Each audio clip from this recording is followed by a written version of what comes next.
వచ్చింది 6 నెలల సెలవుల్లో Smita Sabharwal child care leaves apply. ఆమె స్థానంలో ఐఏఎస్ కాత్యాయని దేవి నియామకం. నేను మళ్ళీ దృఢంగా మారుతానంటూ interesting tweet.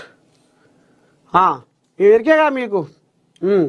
State finance commission member సెక్రటరీగా పనిచేస్తున్న ఐఏఎస్ అధికారిని స్మితా సబర్వాల్ 6 నెలల పాటు చైల్డ్ కేర్ లీవ్ తీసుకున్నారు.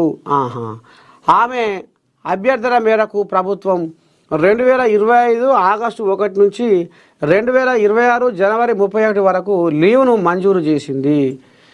ఈ మేరకు ప్రభుత్వ ప్రిన్సిపల్ సెక్రటరీ సందీప్ సుల్తానియా ఉత్తర్వులు జారీ చేశారు.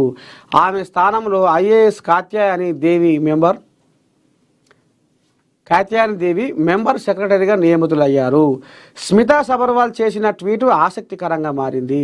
తాను అనారోగ్యం బారిన పడినట్లు ట్వీట్లో పేర్కొన్నారు. కొన్ని నెలలుగా నేను వెర్టెబ్రల్ ఆర్టరీ డిసెక్షన్ అనే వ్యాధి నుంచి కోలుకుంటున్నాను. అది చాలా నొప్పితో కూడి ఉండే ప్రక్రియ. నేను మళ్ళీ దృఢంగా మారుతాను అని సెల్ఫీ వీడియో షేర్ చేశారు.